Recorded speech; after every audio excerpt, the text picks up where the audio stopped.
Bonjour à tous, bienvenue, hello. This press conference updating border measures amid the pandemic is in the Sir John A. Macdonald building in Ottawa on Tuesday, February 15th.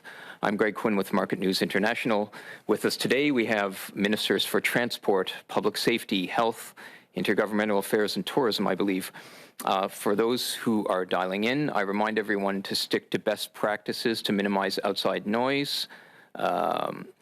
And use the raise hand function to indicate you have a question. Pour poser une question, appuyez sur le bouton raise hand. Please identify yourself and your media outlet when asking a question and a follow-up. Dans une question, une supplémentaire. We have several journalists in the room and more on the line. I'll aim to split the time between the two groups. That said, let's begin with opening remarks. Ministers, à vous la parole. Merci beaucoup et bonjour à tous et à toutes. Good afternoon, everyone. Aujourd'hui, je suis accompagné par le ministre Mendicino, le ministre Alghabra, le ministre Boissonnault et le ministre LeBlanc. Les docteurs Tam et New se joignent également à nous virtuellement. For 2 years now, the COVID-19 pandemic has dominated our daily lives here in Canada and around the world. However, today, we find ourselves in a much better position than we were in March 2020. We know a lot more about COVID-19. We have safe, effective vaccines and a highly vaccinated population.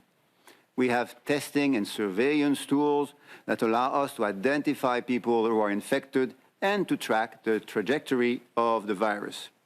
And we have new treatments that can help keep some patients from getting seriously ill. In addition, after 2 years of following individual public health measures, such as getting vaccinated, wearing masks, keeping our distance, and staying at home if sick, Canadians know what to do to keep themselves and each other safe.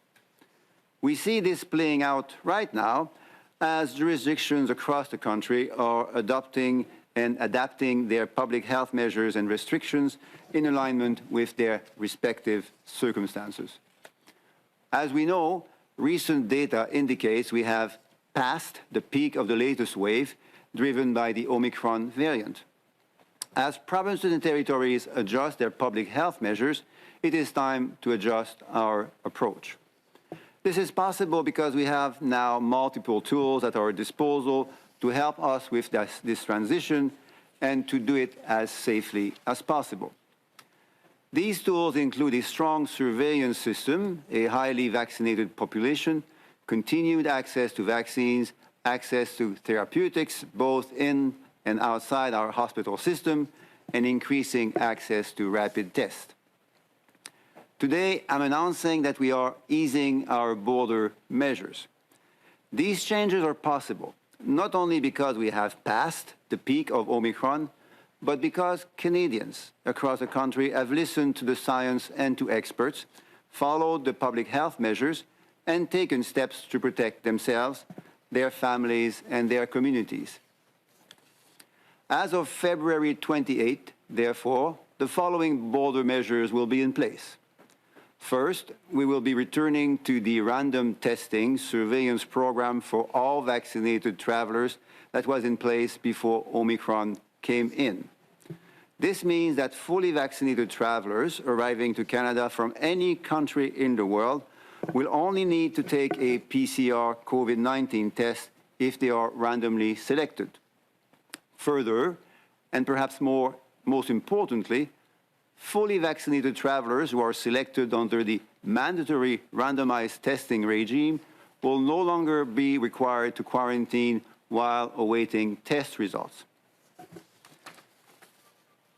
Second, as a parent myself, I know that kids have been impacted severely in many ways in the last 2 years.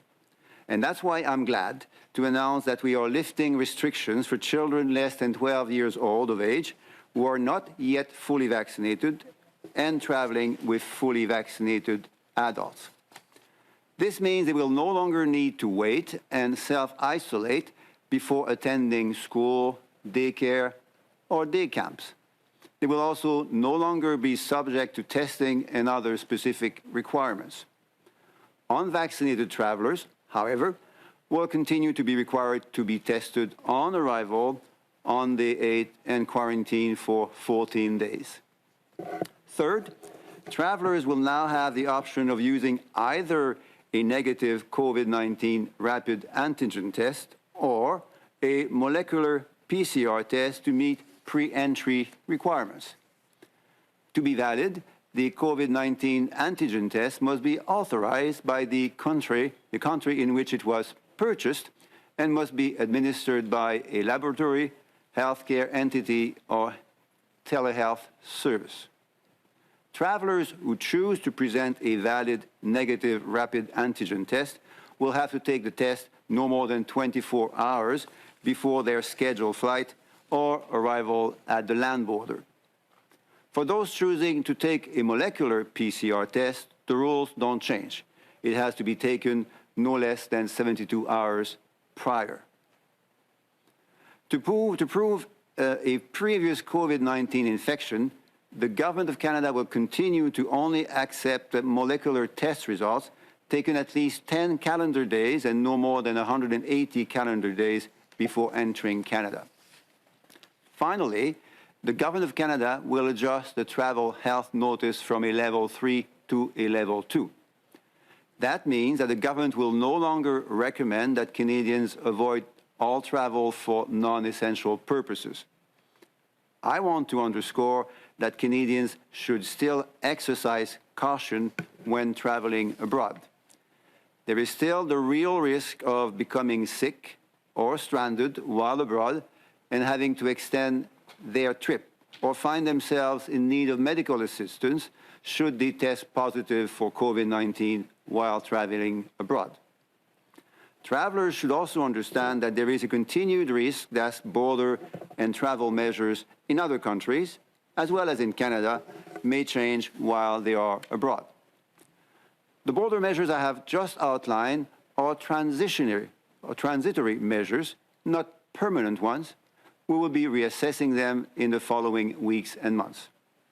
It's important to note that if the epidemiological situation continues to improve, if hospitalizations continue to diminish, and if Canadians continue to get their booster shots, further easing of travel restrictions could be considered in the coming weeks.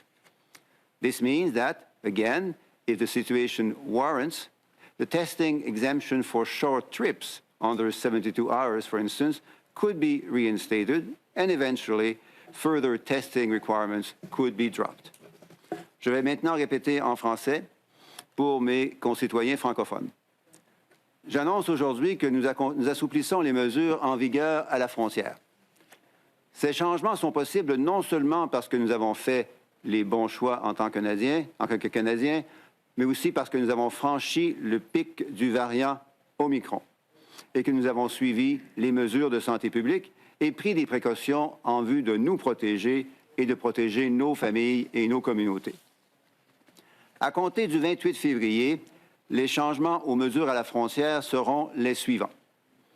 Premièrement, nous reprendrons le programme de surveillance par dépistage aléatoire pour tous les voyageurs vaccinés qui était en vigueur avant l'entrée du variant Omicron en décembre dernier. Cela signifie que les voyageurs entièrement vaccinés qui arrivent au Canada en provenance de n'importe quel pays n'auront pas à se soumettre à un test de dépistage à COVID-19, ils n'auront à se soumettre à ce test de dépistage que s'ils sont choisis au hasard.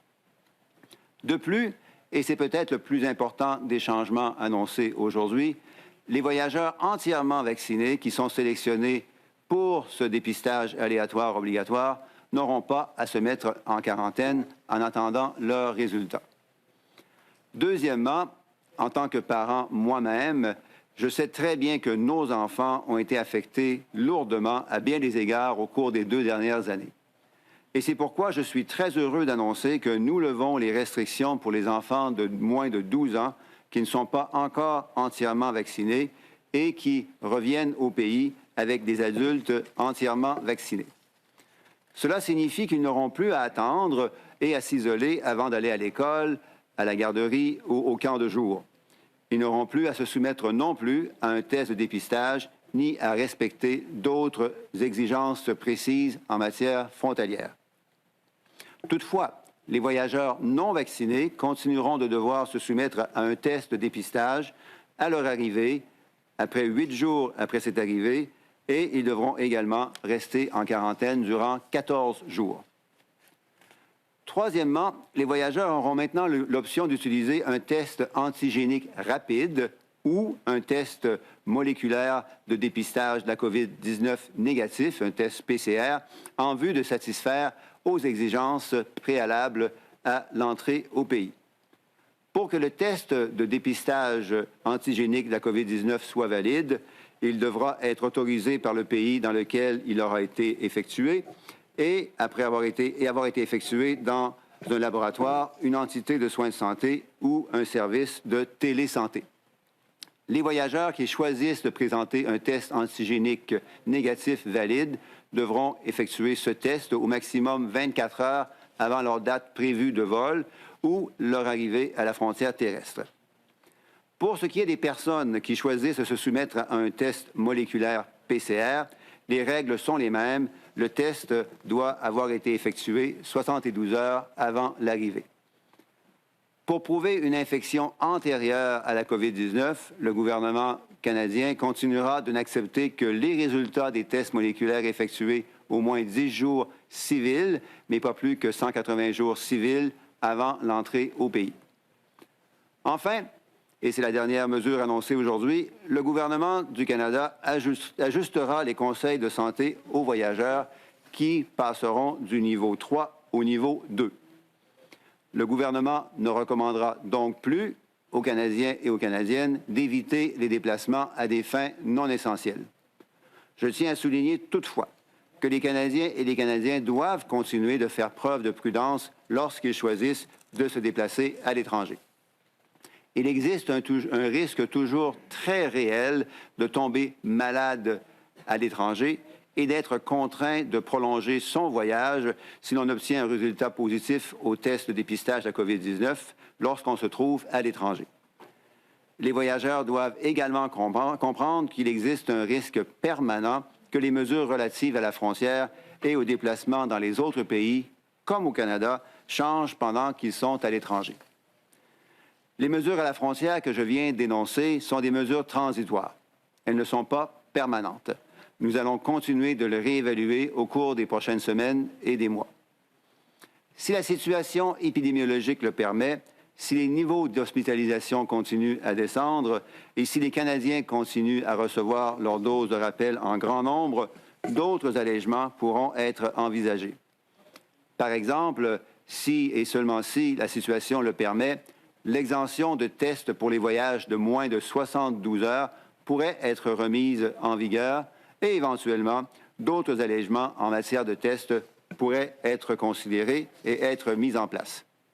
In conclusion, Canadians, I'm happy to announce these changes today, as I know many of us are looking forward to living with fewer restrictions. However, we must continue to exercise prudence. Let me be clear, our fight against the virus is not over. As we have seen over the last 2 years, COVID-19 does not follow a predictable path. It does not abide by any timelines. Canada needs to be prepared to face future waves, future variants, which may or may not be smaller than the current Omicron surge, depending on how the virus continues to evolve. Today's announcement is obviously very encouraging, but I will repeat it, all measures are subject to constant reevaluation. We will continue to adjust them according to science, prudence, and the evolution of the epidemiological situation. I would like to thank Canadians everywhere for doing their part, getting vaccinated, including boosters, and following public health advice from their local officials. Our actions are part of the reason we're able to transition to this phase of the pandemic, a phase where we are beginning to learn with the virus. It's obvious, but it's important to remember we have individually and collectively the power to reduce the impact of the virus on our daily lives. Living with COVID-19 means that we must exercise this power and make smart and safe choices for our communities and ourselves. Thank you, and I will now turn it over to Minister Alghabra. Thank you very much, Minister Duclos. Bonjour à tous. Hello, everyone. I want to begin by acknowledging that I'm joining you along with my colleagues today from the traditional territory of the Algonquin and Anishinaabe peoples. Today is a great day for Canadian travelers, tourism, and aviation. Ce sont des bonnes nouvelles. As Minister Duclos said, we've always said that we will adjust our border measures based on public health recommendations, and this is what we are doing today.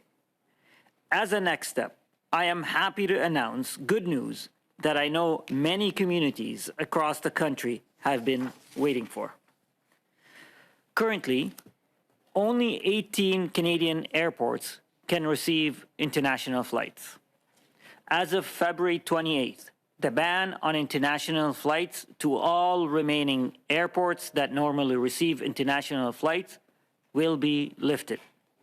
Les mois prochains, d'autres aéroports pourront recevoir des vols internationaux. This is great news for communities like Windsor, London, Fort McMurray, Moncton, and many others. By receiving international flights, this will support local tourism, create good jobs, and grow our economy. These airports will work with Transport Canada, the Public Health Agency of Canada, and the Canada Border Services Agency to put in place measures to start safely accepting international flights in the coming weeks and months. I also want to take a moment to talk about cruises, since the season will start soon. I know how important the cruise season is to the tourism industry in many communities like Victoria and Quebec City. This is why I can assure you that we will have more to say very soon about how testing for cruise ship travelers arriving at Canadian ports will work in time for the cruise ship season this spring. In conclusion, I want to thank our airlines, airports, tourism operators, and workers for their tireless work over the past 2 years. Pilots, ground crews, cabin crew, air traffic controllers, and many others have kept travel safe, have kept goods moving, and have kept our economic recovery on track. Un grand merci. The measures we're announcing today are possible thanks to Canadians who have stepped up, rolled up their sleeves, and gotten vaccinated. Merci, thank you. And now I'll pass it on to my friend, Mr. Mendicino. Merci, Omar. Bon après-midi, tout le monde. Good afternoon. I want to thank Omar as well for acknowledging that we are on Indigenous territories of the Algonquin people. Since the onset of this pandemic, our government has implemented reasonable and prudent measures at our borders. As the pandemic has evolved, so has our response, always guided by the best science and evidence available to us. Des données récentes indiquent que la dernière vague de la COVID-19 a franchi son sommet au Canada. À mesure que les provinces et les territoires modifient leurs mesures sanitaires, nous devons passer à la prochaine phase de la pandémie et adopter une approche plus durable de longue haleine. And before I go on any further, I would like to take a moment to thank the members of Canada Border Services Agencies for their ongoing tireless work. They are literally Canada's front line at our borders, and as Minister of Public Safety, I'm proud of their efforts, which they undertake every single day under some of the most extenuating and challenging circumstances.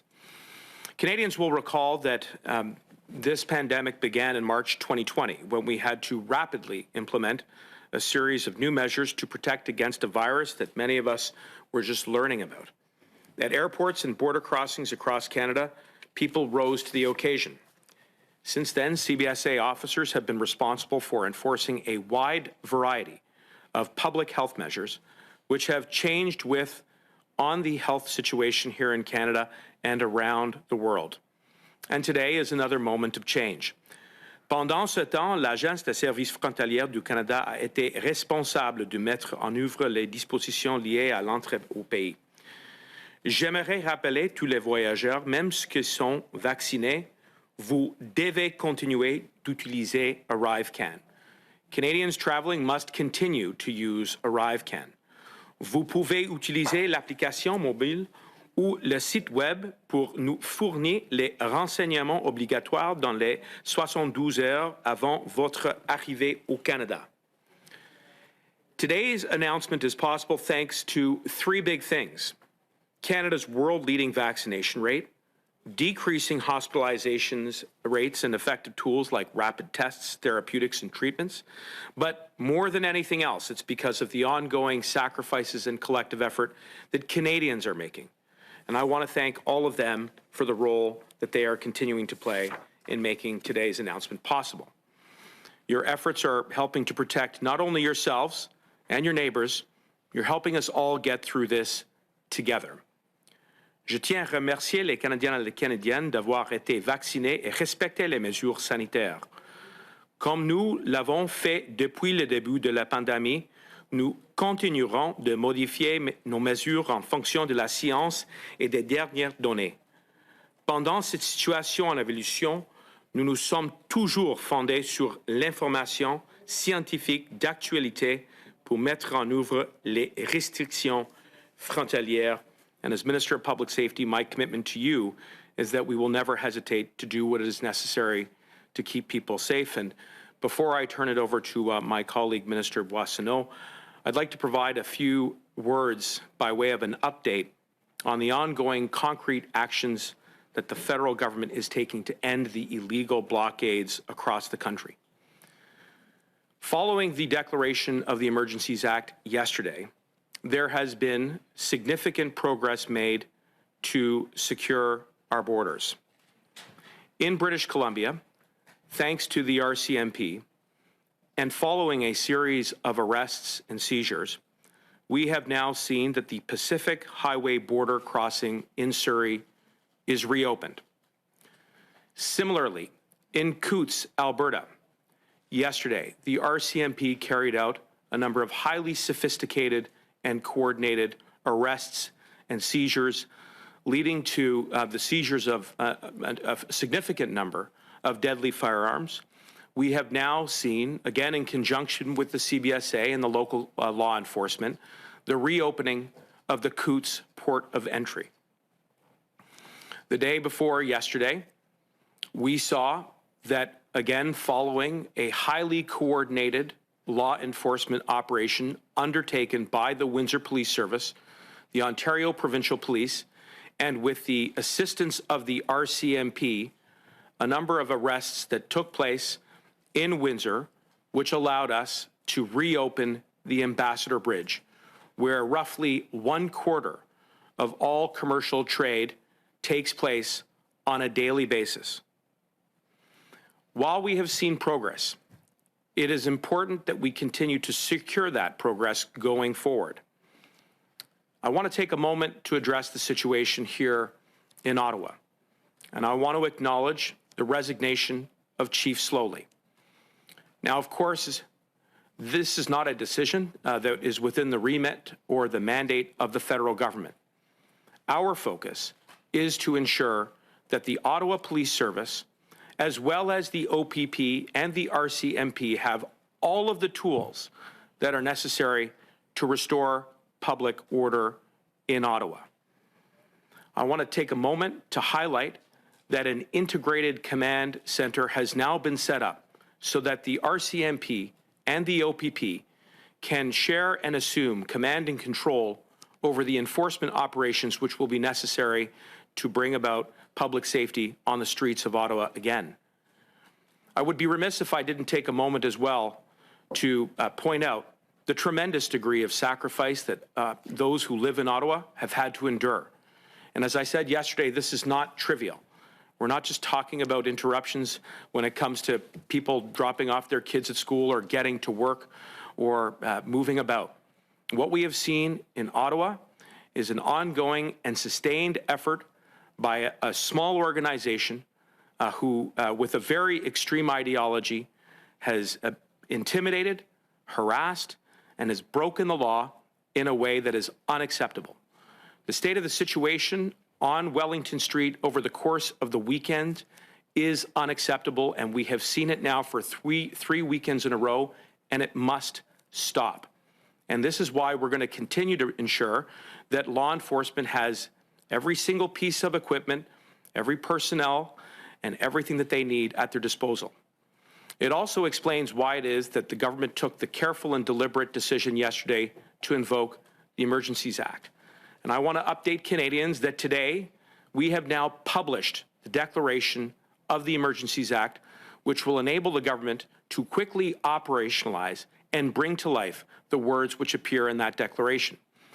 That includes declaring certain zones as being prohibited for assembly, where there may be a risk to the breach of peace, as we have seen here in Ottawa and elsewhere.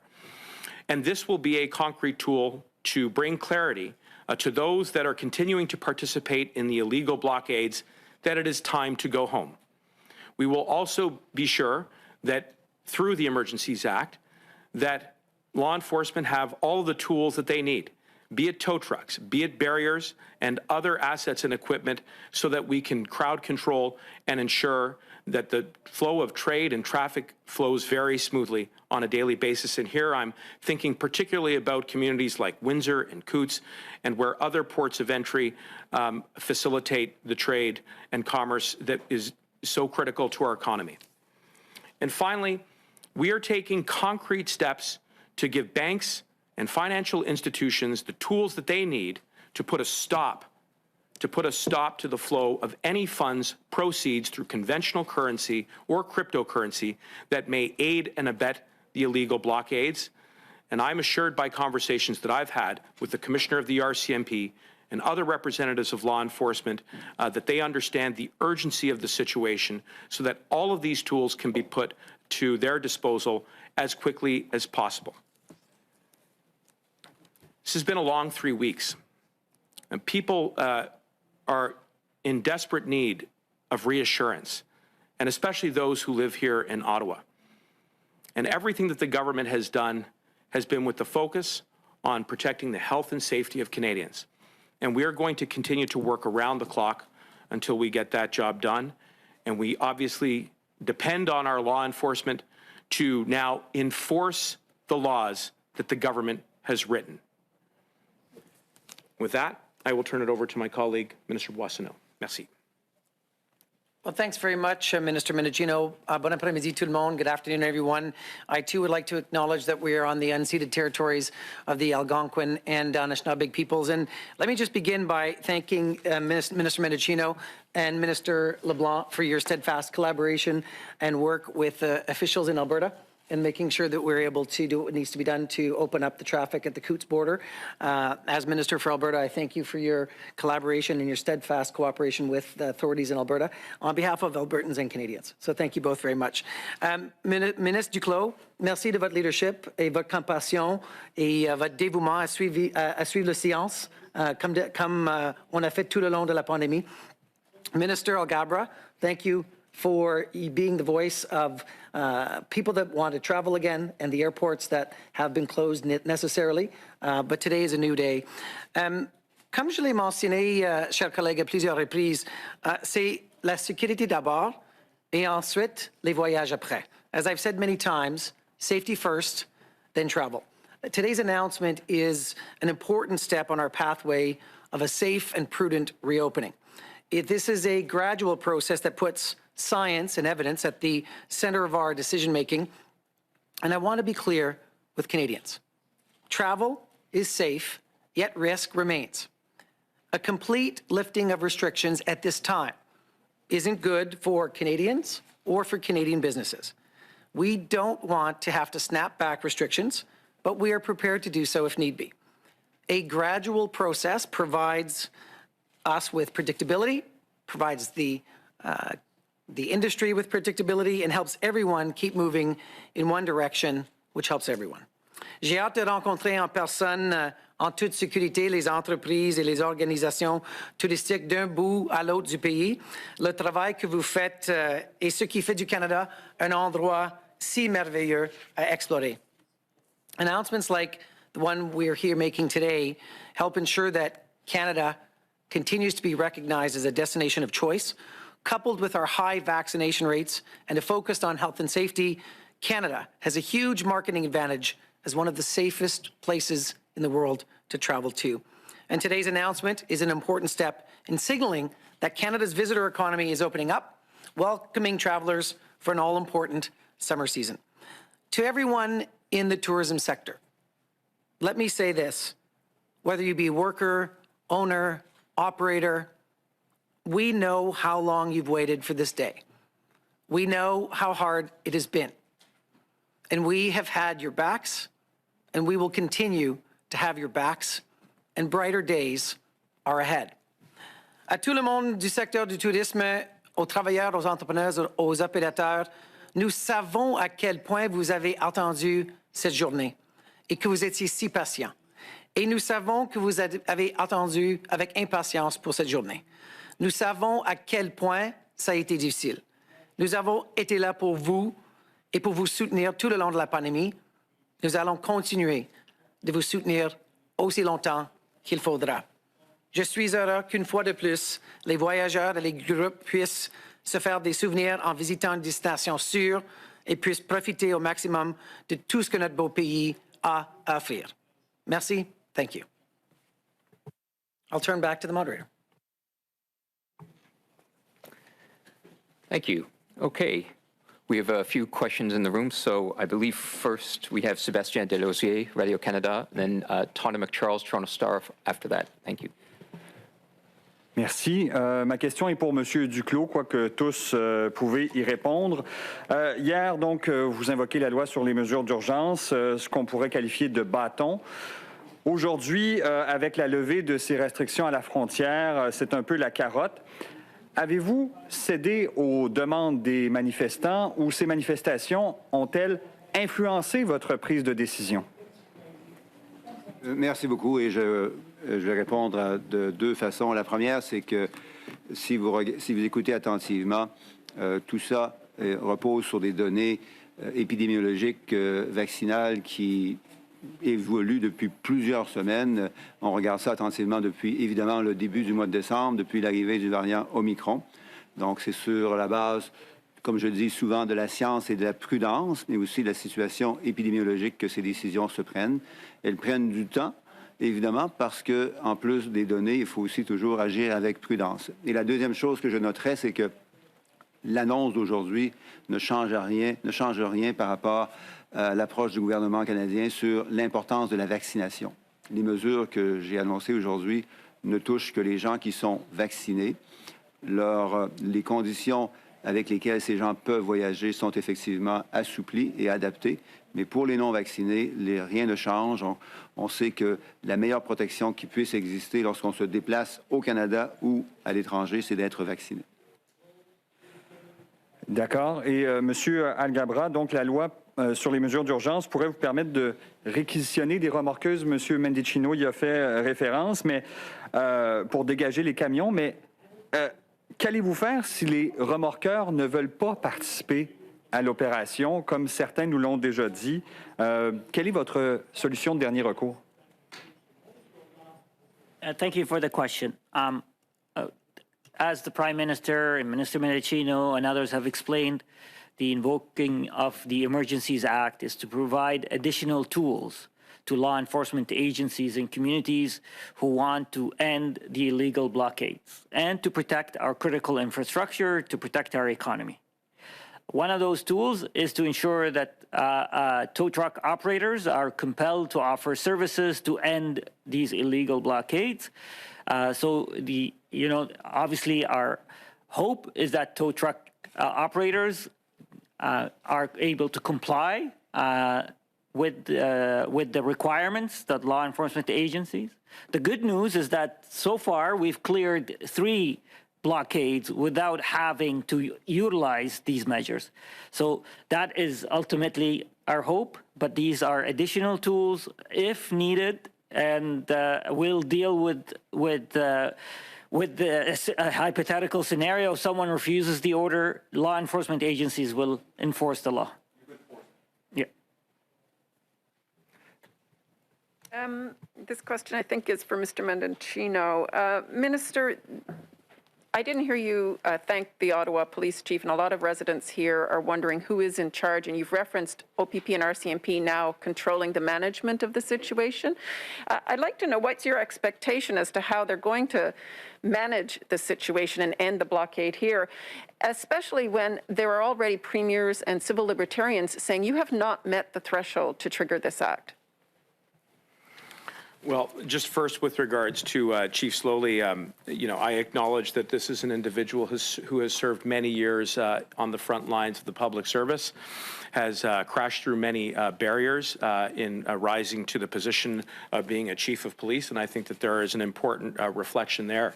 And as to the decision itself, as I pointed out, Tonda, that is not something that the federal government has any jurisdictional insight into. There are mechanisms that exist there within the Windsor Police Board. But what I will say is what I will say. Yes, I'm sorry. I meant the Ottawa Police Board. Thank you. What I will say is that the federal government is very much concerned with providing the space to have those tools, have the assets, have the personnel, so that enforcement actions can be undertaken as quickly as possible. It is not for an elected representative to put on a uniform, put on a badge, and to go onto the streets and to do that job. We rely on our law enforcement branch to do that work. The invocation of the Emergencies Act is a tool. It's a new tool that we're using. It's never been used before in the country. Now, the good news is that the framers of that statutory instrument foresaw a predicament like the one that we now find ourselves in, to afford the government some additional flexibility so that law enforcement could, for example, declare certain zones and areas that are adjacent to critical infrastructure, like borders, like our national symbols, including legislatures, like war monuments, so that people who are participating in illegal blockades, which are clearly a breach of the peace, as a no-go zone. Now, that is a very tangible tool. There have been questions that have been raised over the last number of days about whether or not police have the appropriate authorities, be it in the criminal code or in other provincial legislation. The declaration of the Emergencies Act resolves that ambiguity.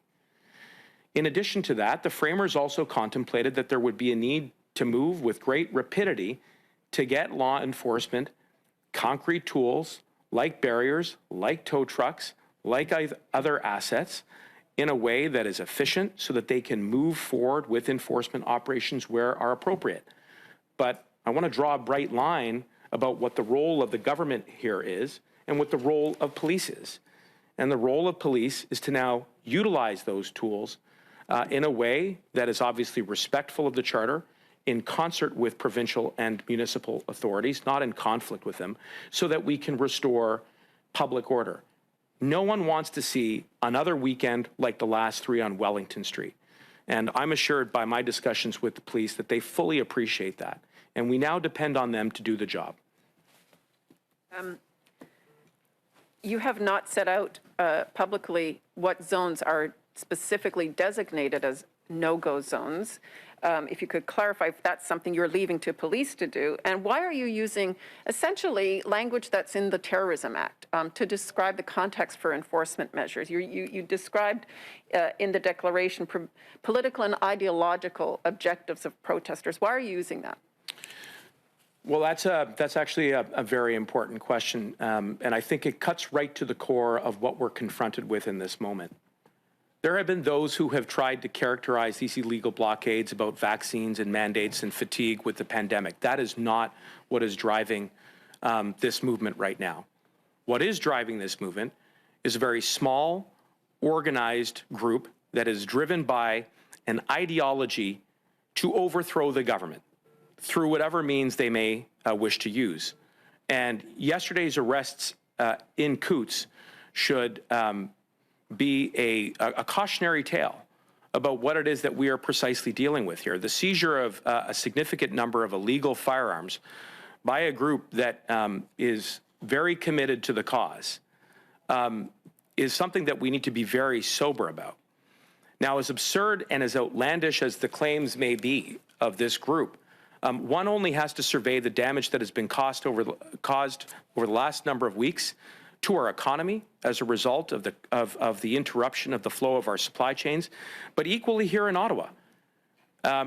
Again, like, you can't overstate what people who live here in Ottawa have had to go through. People who live in Ottawa do not feel safe right now. They don't feel safe to leave their homes. They don't feel safe to walk their streets. They don't feel safe to drop off their kids. They don't feel safe to go to work. And they certainly don't feel safe to go on Wellington Street on the weekend. And that's just simply unacceptable. Now, the good news is that the Emergencies Act contemplated this kind of a moment, and we've now reached deep into the legislative toolbox, yes, carefully and deliberately, to give those additional resources to police so that they can act quickly, and that is certainly our hope that they do that. Just before we take the next question of programming, note the rules we have here. We split time between inside and outside. So after this question, I will have to give a block of time to people outside the room. Go ahead. Thank you. Gray from CTV. My question's for Minister Mendicino. Yesterday, after the Prime Minister announced at the press conference that the Emergency Act was brought into place, I went down to Wellington and I talked to a bunch of truckers. They said, hey, the Prime Minister just announced that you might lose your insurance, they could take your truck, they could freeze your bank account. Pretty much everyone laughed in my face, said, I don't care, I'm not going to change my mind, we're not going to move.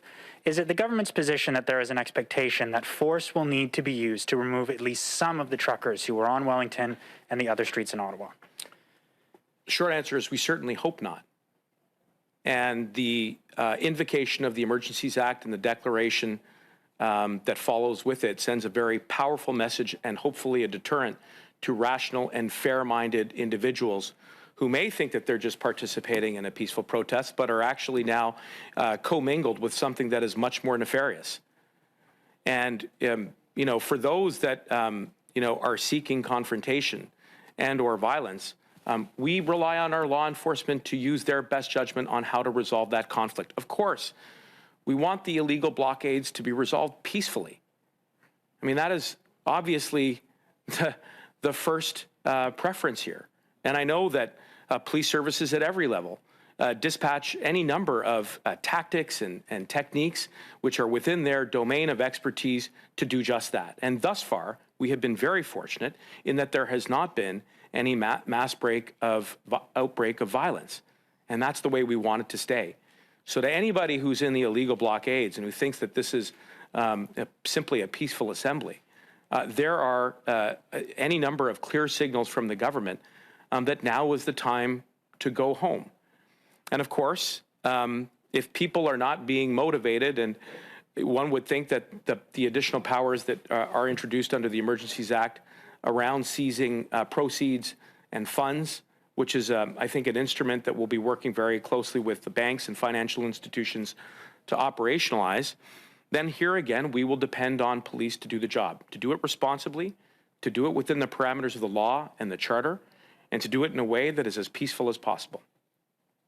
You mentioned that there's an ideology by the people who are here in Ottawa to overthrow the government.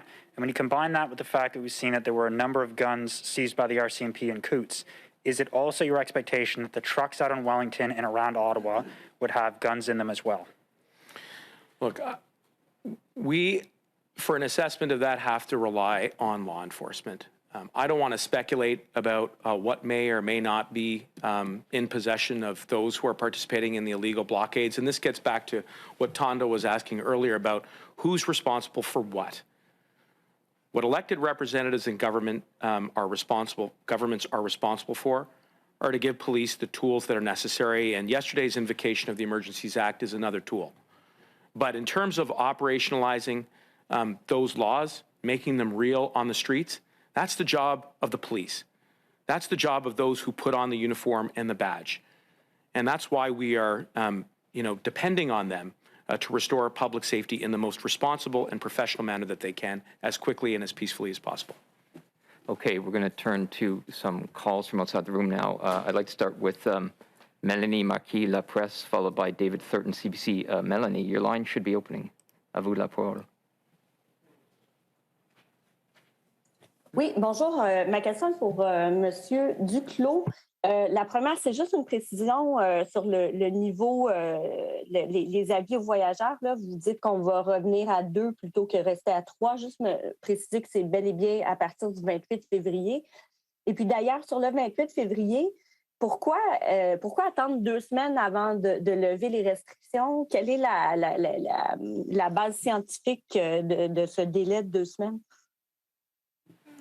Merci beaucoup. Alors, la précision, c'est qu'à partir du 28 février, qui est un lundi, donc c'est dans la nuit du dimanche au lundi février, ou dimanche au lundi, donc lundi le 28 février, que ces changements viennent en vigueur.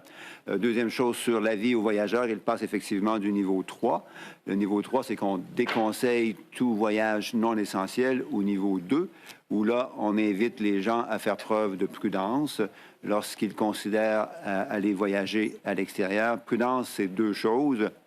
D'abord, de considérer la situation aux endroits où ils pensent aller, donc de s'informer d'avance sur les conditions dans lesquelles ils pourraient se retrouver s'ils voyagent en fonction des pays, évidemment, et s'informer aussi sur les conditions de retour.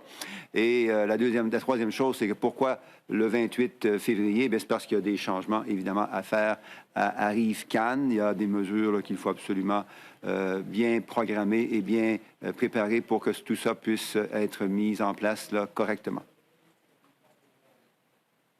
OK, donc si j'ai bien compris, vous me corrigerez si je me trompe, c'est vraiment davantage une question de planification sur le terrain qu'une question épidémiologique qui explique le 2 semaines.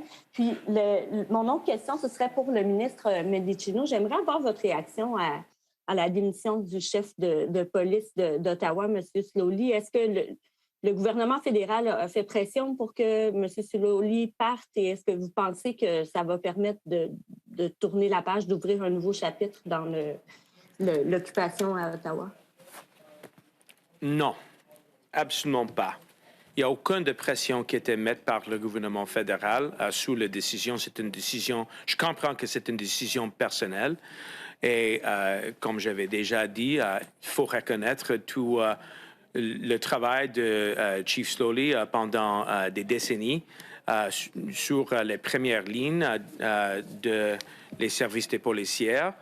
Mais maintenant, notre focus au niveau de le gouvernement fédéral est de mettre toutes les ressources à la disposition pour les services des policiers pour avancer une opération pour une restauration de l'ordre sur les rues et pour tous les gens qui vivent en Ottawa.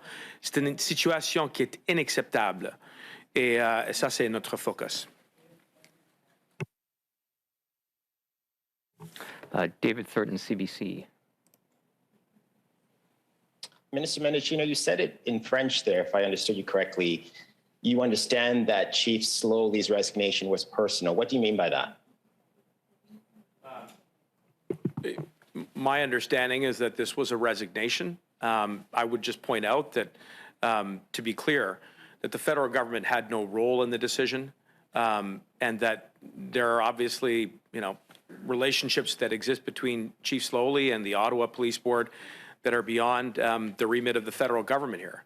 Our focus is to continue to give the Ottawa Police Service, the Ontario Provincial Police, and the RCMP all of the resources that they need to restore public order in the streets of Ottawa. And certainly the integrated central command unit, which has now been set up, does allow for those tools to be used in a very focused manner. And I also said in French that the situation here in Ottawa has been acceptable for quite some time, and it's our hope that public order will be restored as quickly as possible. Okay, but the chief of police force in the capital city just resigned. I mean, you could forgive people not only in Ottawa, but in the country who feel like no one's leading the ship here. So it doesn't really matter which jurisdictional level of government is speaking here. I think people just want clarity, assurance. Can you tell us, as much as you know, what you know about the reason Slowly resigned. You said it's for personal reasons. I think you need to say something more than that. No, I just want to be clear. The decision was taken by Chief Slowly, completely independent from the federal government. And, obviously those are questions that will be put to Chief Slowly. Our focus is to provide tools and resources to the police so that they can do the job of restoring public safety. And that is our focus. And yesterday's declaration of the Emergencies Act, which was an unprecedented moment in our country's history, was another way in which we could make available to the disposal of the Ottawa Police Service, the OPP, and the RCMP all of the things that they need, be it the ability to declare certain zones as being prohibited from public assembly, the ability to commandeer assets like tow trucks, like barriers, be it the ability to dispatch RCMP officers to quickly enforce municipal and provincial legislation, and yes, as well, empowering banks and financial institutions to put a stop to the flow of proceeds that could advance the illegal blockades as quickly as possible, all of which, of course, being within the parameters of the law and the charter.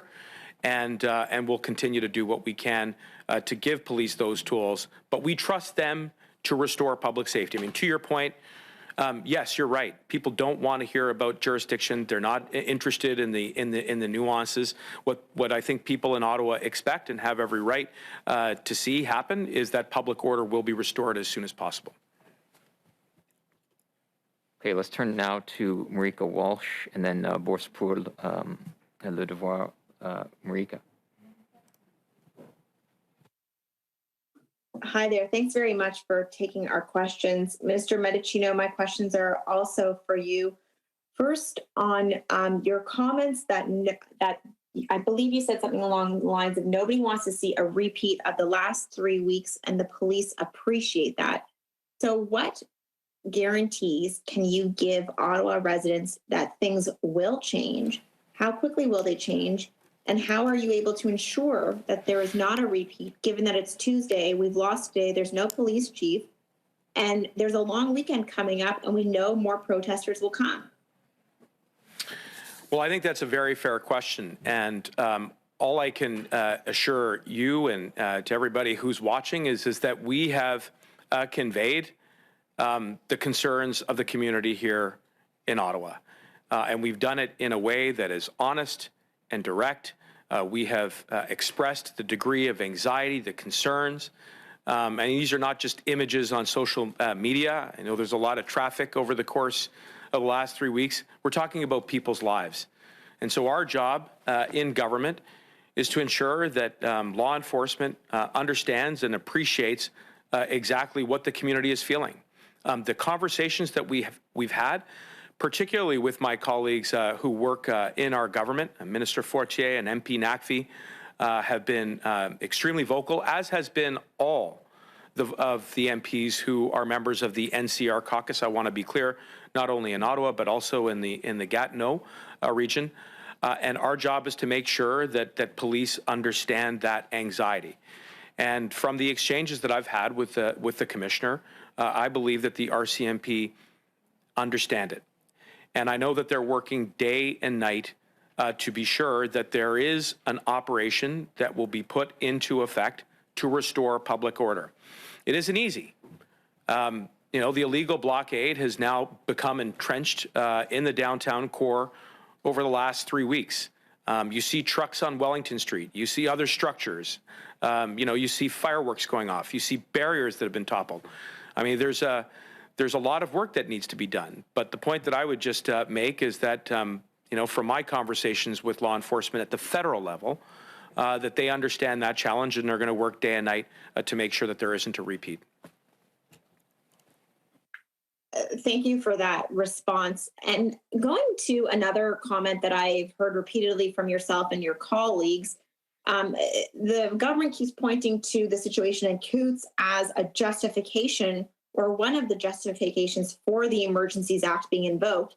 But the police were able to deal with circumstances in Coutts without the Emergencies Act. So why is it that we need the Emergencies Act if police in Windsor and in Alberta were able to do their job and to enforce public order and bring an end to these blockades without the act in place?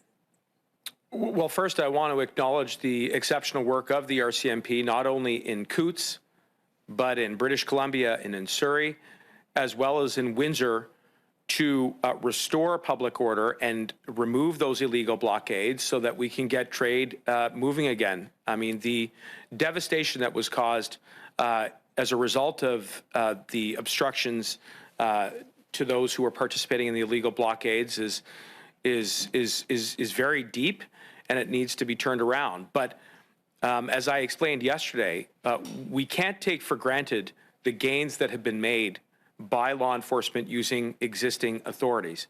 And one of the rationales for invoking the Emergencies Act is so that we can put into effect additional tools to prevent another illegal blockade from occurring. And here I'm thinking about, Windsor in particular, and making sure that the Ambassador Bridge remains open, putting our hands on the additional barriers and tow trucks that are needed to keep flow moving as much as possible. So, yes, you're right. There have been a number of arrests and seizures that have been made with pre-existing authorities, but we don't want it to occur again. And that's why the measures which we have introduced under the Emergencies Act, which are temporary, they're targeted, they're geographically specific, and they are intended to operate in concert with pre-existing provincial authorities, including where the RCMP are the police of jurisdiction, is a way in which we think we can hold on to the gains that we have made and keep the borders and the bridges open and our national symbols safe. Nous avons boss pour et puis person ici, very patient person. I know you also have question period, but let's start with the question on the phone here. Bonjour, ma première question est pour Monsieur Duclos. J'ai les données devant moi et aux dernières nouvelles, soit le 29 janvier, il y avait près de 5% des tests PCR à la frontière qui revenaient positifs, donc ce deuxième test. Donc, si mon calcul est bon, dans un avion, il y a une personne à gauche, une personne à droite, ça fait une chance sur 10 que quelqu'un assis à côté de vous soit infecté à la COVID-19. J'aimerais savoir, est-ce que vous ne baissez pas les bras par rapport au fait de l'importation de nouveaux variants au Canada? C'était votre principal argument pour maintenir ce deuxième test jusqu'à maintenant. Bien, merci pour la question et vous avez raison, il faut continuer d'être très vigilant et prudent de manière générale et à la frontière en particulier. Et ce que l'on voit, et c'est ce qu'on attendait de voir, c'est que ce taux de positivité baisse assez rapidement. Les derniers estimés datent de la fin janvier. Nous sommes déjà rendus à la mi-février. Et on croit là, que d'ici les 2 prochaines semaines, là, même si ça prendra toujours un petit peu de temps avant d'avoir les chiffres précis, la situation va continuer à s'améliorer, ce qui ne veut pas dire que voyager vient sans risque.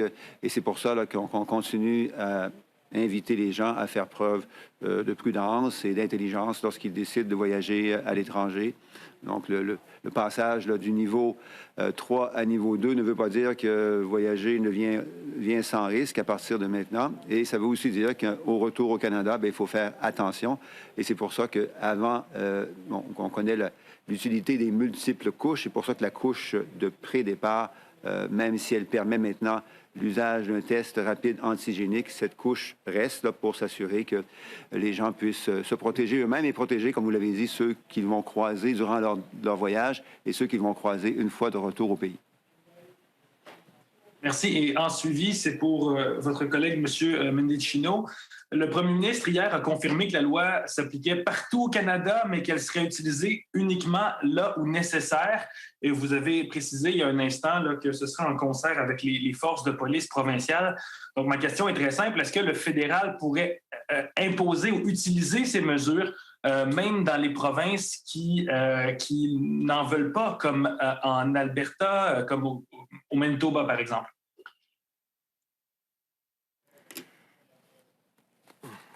Je pense que vous avez bien expliqué la façon comment la loi d'urgence vont être implémentées sur le terrain. Il y a des utiles dans cette loi qui sont nouveaux. et qui sont, on peut ajouter, on peut utiliser les utiles de cette loi dans des régions, des géographiques très spécifiquement. Et peut-être la plus importante chose, et les utiles au-dessus de cette loi vont être utilisés en collaboration avec les autorités de les provinces et les territoires. Ça, c'est une chose que le Premier ministre avait bien expliqué à tous les premiers ministres de les provinces et les territoires. Et on reliait sur les services des policiers de travailler ensemble avec leurs homologues fédérales, provinciales et même locales pour l'implémentation de cette loi spéciale. Ministers, thank you. Merci. I know you have to get to question period. I'd also observe there's one reporter here who might be able to squeeze something in, but I realize you have to walk through the trucks across the street to QP. So thank you very much for your time. Merci, Miigwech.